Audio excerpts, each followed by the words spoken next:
Hello fellow YouTubers, welcome to YouTube Gaming Community. I'm your host Trouble8385. So today I have 10 videos to talk about right here.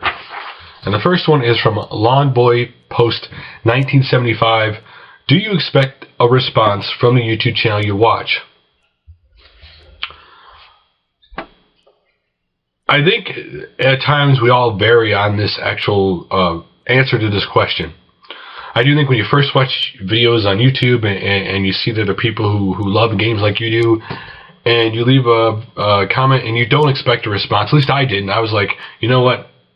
These are regular people with regular lives and regular jobs. And back then, when I first started, and I'm like, I'm going to leave a comment. I didn't expect one, you know. But then you watch 25 of their videos, or 50 of their videos, or 100, and you leave comments to all those over the years. And at some point you go, you know, I just wish they would acknowledge that they know that I leave a comment to their video. Or acknowledge that I've been a loyal watcher for, you know, all this time. You feel that way. I mean, you may, even when you don't expect a comment, you do feel that it would be nice if they acknowledged that I've watched their videos, or that acknowledged the comment, that I've actually left it. That it's not just there and I feel like they're ignoring my comment altogether. You don't want to feel like you're just a voiceless voice in the crowd, that you're just putting a voice, you know, you put a comment there and it's lost, that no one sees it or reads it. And then maybe it's because I make videos now that I don't expect a comment. Or I just leave a comment, and if they do leave a response, great. If they don't, completely understand, you know.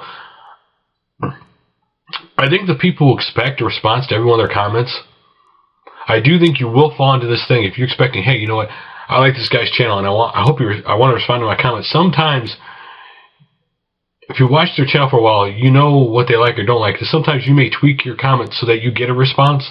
I don't think you give your honest opinion sometimes if you're expecting a response back. But I don't expect a response. I do think if you leave a video response to a video, that some way that person should acknowledge that you left a video response. If it's simply a thanks, or somehow letting you know, hey, I know you left this video to my video. Even if that person, even if you totally disagree with the video response they left, you should at least acknowledge, hey, thank you for responding to a video I made. I appreciate it. But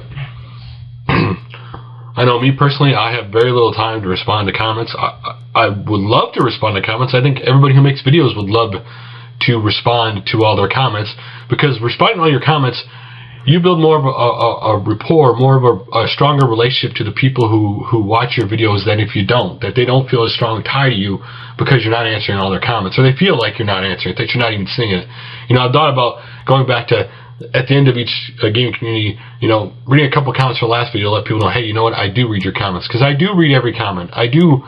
If you're someone who makes videos, you do know after a while, okay, excuse me, get over this stupid cold cough. Hey, this person leaves a comment every video. This person leaves a comment every 2 weeks. This person leaves a comment twice a year. Or you know what type of comment they're going to leave. And so, that's my response to the video. If you want to leave a response to this video, go to the video, leave a comment, leave a video response. You know, Lawn Boy always has, you know, awesome videos that make you think on his channel. So the next one is the one that, you know, I showed you the trailer everybody was waiting for, and that was PeteDorr's new GameRoom Tour HD. While your host tries to choke half to death what he's trying to say because of his cough. Anyway, he did make the video out by February, but you know, life happens. You follow his Facebook, you know that, you know, with the weather he had a lighting issue trying to get, you know, he wanted the lighting to be perfect. And I'll say, you should watch this video, not for the amount of games he has and stuff like that. I know I've seen comments where people, you know, I always laugh because when you show your whole game room tour, you're always going to get that response. This is anybody. This doesn't how big or small you are. How can you afford all those games? You know, not realizing that most people who have a huge game room collection never got rid of any of the games they've had all their life, and that's why their collection's so big. But what I like about his video is that when he's, you know, focusing on the games, you could pause it and you could read the title to every game, and you could go, oh, I forgot that game was on that system, or I forgot that game was on that system. I need to get that game. It's a cool video just to watch, just to all the displays he has and plushies. Maybe there are things you weren't aware of that were out there, because I always think game room tours are awesome to see things that you just didn't realize were out there, let alone seeing, you know, how the person sets up their stuff. And in a game room tour, they always end up telling you like things about themselves, like, well, this is one of my favorite system, or I love this game, that they might not ever say in a regular video. Talking about game room tours, Nightwing01 did My Video Game Collection and Setup Tour HD. Now, he just moved, and so it's not an elaborate, you know, setup, but he shows you, you know, where his game collection is right now, and his setup for recording, and how he has everything set up. So if you want to see how he has it set up, go check out his video. So now it's time to talk about a trailer to a game. While everybody's currently probably playing Tomb Raider out there, or most of the people are paying attention to it, Activision announced a game today.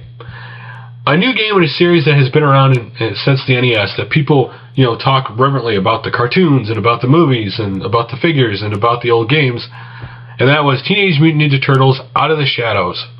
Now, this is the teaser trailer. I will direct you to the PlayStation channel for the teaser trailer. It's 38 seconds long. This game will be coming out for the Steam, Xbox Live or XBLA, and the PlayStation Store. It's download only. It'll come out this summer. It is a 4-person co-op beat 'em up game, open world. So if that kind of game interests you, check it out. But it is set on the new cartoon, not the, maybe you have affinity for older Turtles, but this game is set for the newer Turtles, so cartoon. Now, let's get into somebody talking about things that most people in the community never talk about in a video on their channel, and that was ReviewtechUSA. Should I sign to the Cursed Network?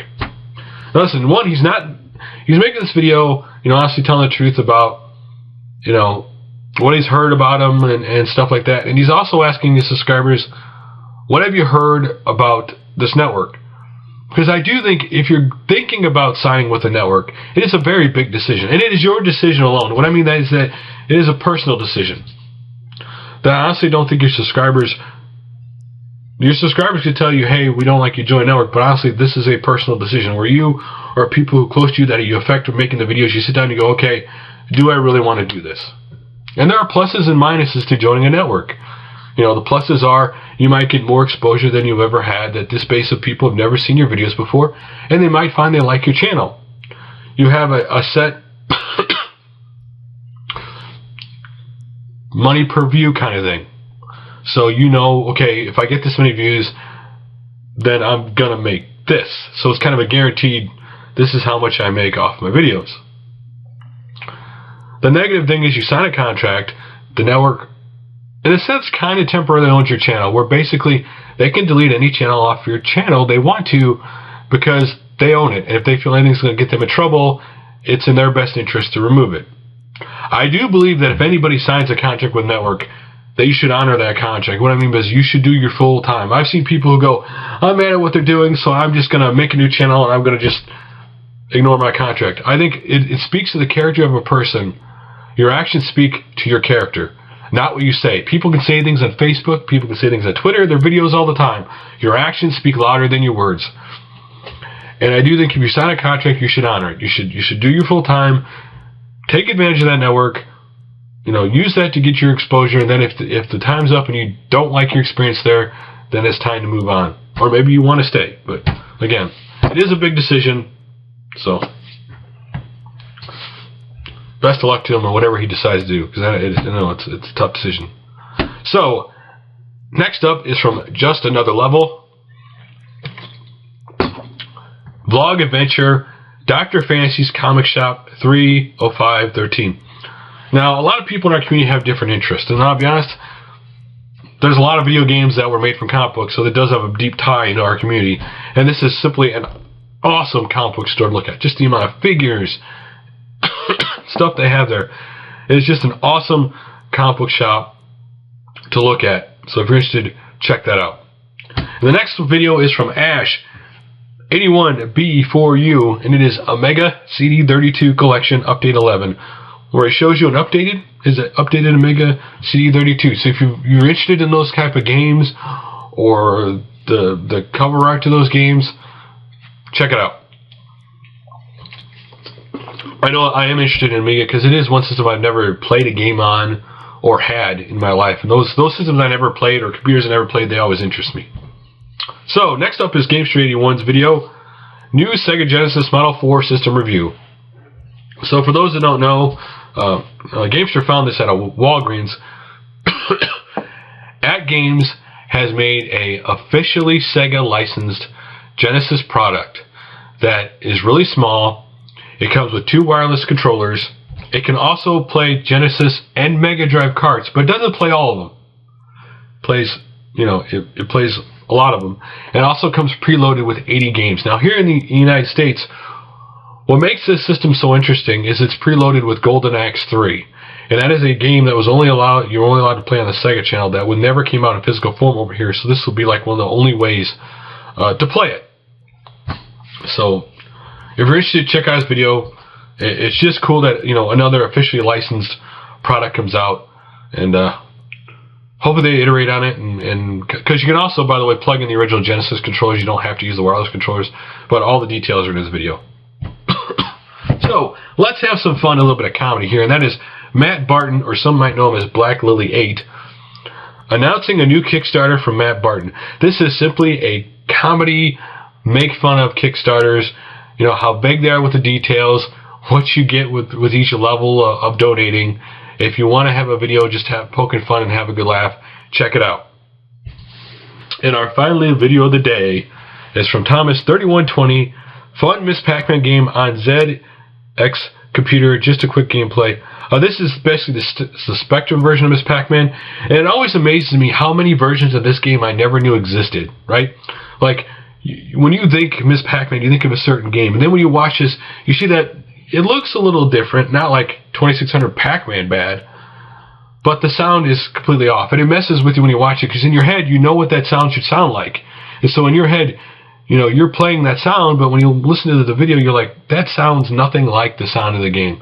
Again, it amazes me how many different versions of certain video games were out that I never knew existed. If you've never seen this game on the Spectrum, definitely may want to check that out.